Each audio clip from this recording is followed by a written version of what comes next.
In a recently uploaded video by IGN, we get insightful and thorough elaboration on new details surrounding the longly awaited melee combat and story surrounding the horrors that have emerged in the small, shanty town of Ibisugo-oka, with our protagonist, Hinako, alongside her friends, trying to find a means of escaping with the haunting journey they must endure to reach if they want to survive.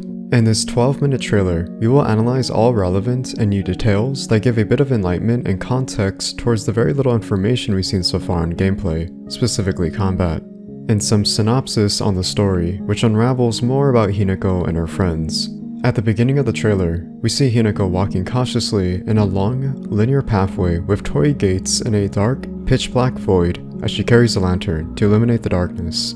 The torii gate in Japanese culture is derived from the Shinto religion, representing the path to the symbol of life, growth, vitality, protection, and renewal for thousands of years, marked as an entrance to a sacred place and the separation between the spiritual and human world. Interestingly, the torii gate connecting to Shintoism is a pre-existing concept we've seen discussed and dissected before, as many of the themes of Silent Hill F have to do with betrayal, death, and the afterlife.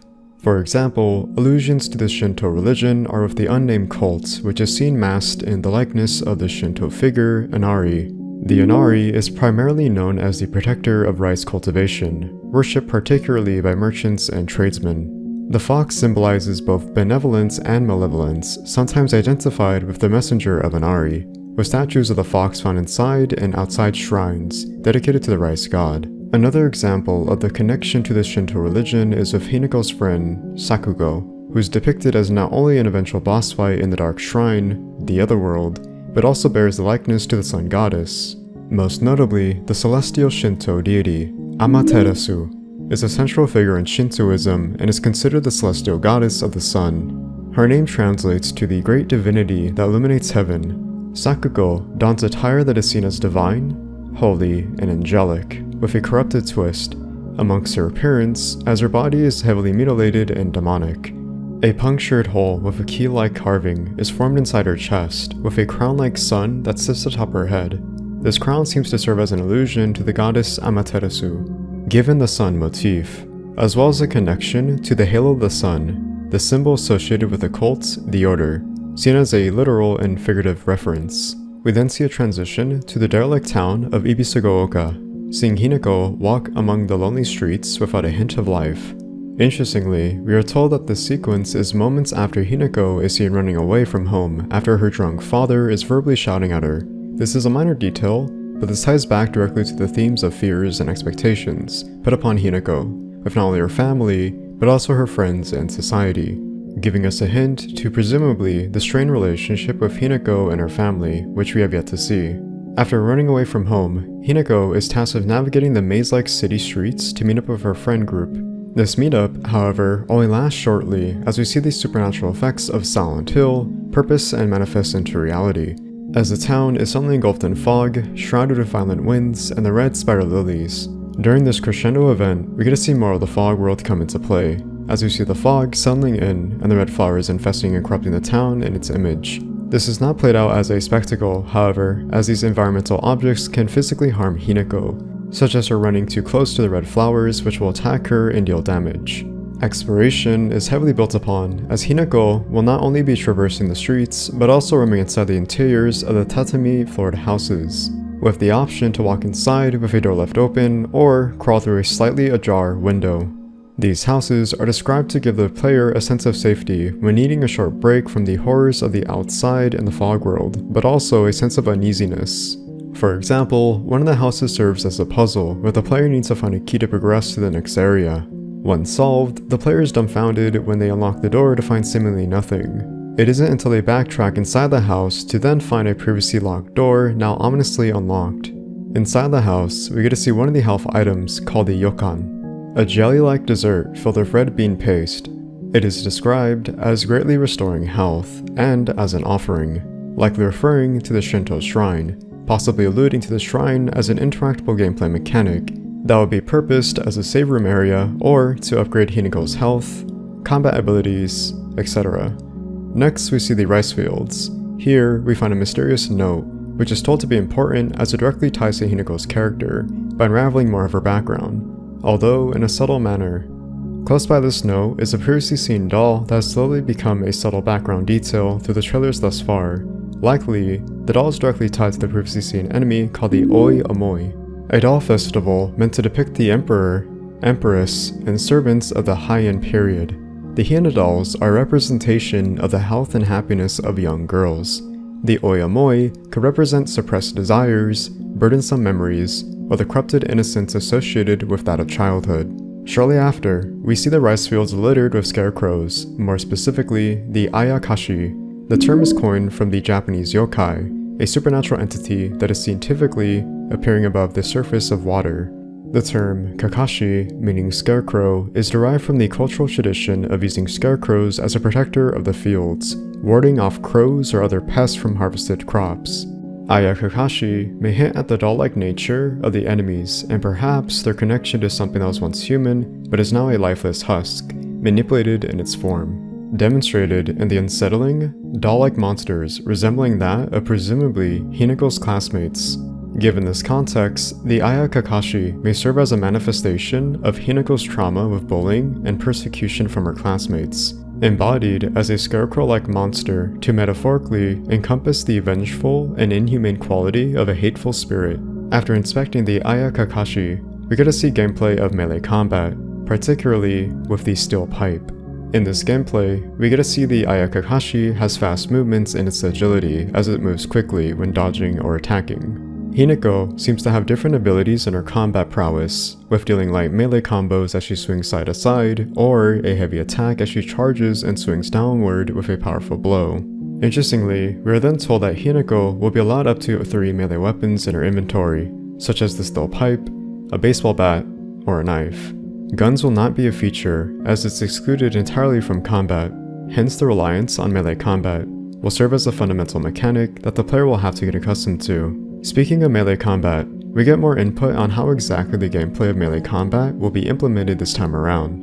Melee combat is designed to have a durability system. As Hinako uses the melee weapon of her choice, the damage of the weapon will start to wear in due time, resulting in the weapon itself becoming unusable, leaving Hinako defenseless.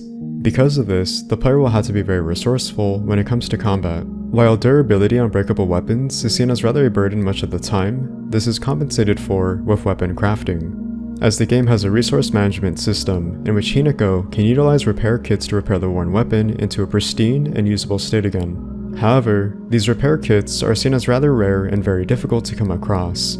Furthermore, resources can be used to upgrade Hinako's stats, such as giving her buffs when combating against enemies, or using the amulets to give Hinako certain abilities once equipped.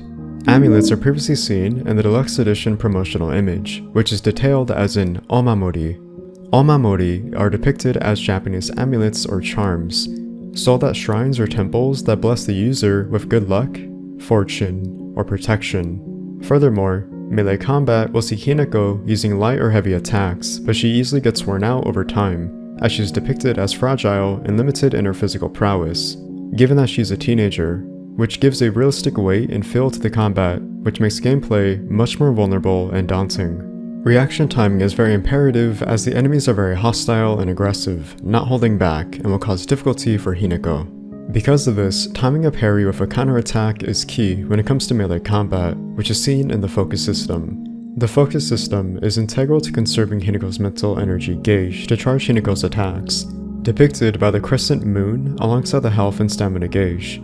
However, the mental energy gauge is alleviated when an enemy overwhelms Hinako by scaring her, or she becomes frightened by a certain event, which will incapacitate her for a short period of time. Negating this would be running away from a fight or using resources to heal Hinako. During the combat sequence, we get a brief glimpse of a new enemy that is unknown and hard to depict. However, given what's shown, we can speculate that this monster is malnourished with pale-like skin, has its face mauled, and attacks with heavy swings of its hands. Elsewhere, we also get to see this fight take place during the nighttime, alongside a Shinto shrine nearby. We also get more gameplay of the Ara Abare, seen as this massive giant with a fleshy-like substance covered in red spider lilies. The Ara Abare is seen using mostly heavy, downward swings with its metal blade-like arm as it moves around sporadically, with a heavy movement slowing down as it deals damage. The Ara is expressed in a range of emotions, such as a surprise or a shout. Abare implies a wild creature, rampaging and violent in its appearance. We then get a shift to the other world, formerly known as the Dark Shrine, a dark, moody interpretation of traditional Japanese culture and architecture. While here, Hinako will find various weapons that are derived from traditional Japanese weaponry, such as the naginata, a pole arm with a long curved blade that is used in close quarters combat. The naginata was often used traditionally by Japanese women of the Bushi warrior class during pre-modern Japan, seen as often fighting alongside samurai or protecting their family. While in the Dark Shrine, we get to see a boss fight between Hinako and Sakuko, with Sakuko depicted in this deity-like appearance, referring to the sun goddess, Amaterasu, appearing heavenly yet corrupted with a disturbing, disfigured appearance. In this boss fight, Sakuko is described as a Sakuko-like entity. During the excursion, Sakuko converses with Hinako with hatred and anger, telling her that she's a traitor, with Hinako confused and questioning why she's doing this and what is going on. Sakuko seems to utilize the environment to her advantage, as she attempts to obscure Hinako's vision with fog and vanishes, appearing elsewhere to surprise her.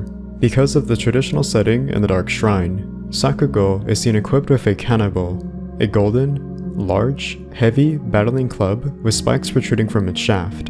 In Japanese mythology, the kanabo was often used by the Oni, a demon in Japanese folklore, who used them due to the association of strength and power. Lastly, Hinako is seen roaming her previous school where she attended, as she makes a comment stating she hasn't been here since graduation, implying this was likely her junior high school before leaving for senior high school. Inside the school, it's described to hold many log classrooms with puzzles to solve to progress through various rooms while cautiously navigating the Ayakakashi, depicted as Hinako's classmates. Ending the demo, we are told that in a comment by series producer Motoi Okamoto, he states that the average playtime for Silent Hill F will be roughly 12 to 13 hours. The game will also have multiple endings, much like the previous games before it. And that is all the information we have for today. So far, I'm enjoying studying the Japanese culture that exudes throughout the gameplay in this haunting yet beautiful world, seen in its folklore and mythology. The emphasis on melee combat, which is seemingly adding a lot more stakes and tension, and the supernatural elements of Silent Hill. What are your thoughts so far? Please leave a comment down below to get a conversation going, as I love to hear people's thoughts and ideas. Until then, I'll see you very soon. As always, please have a great day, stay safe, and goodbye.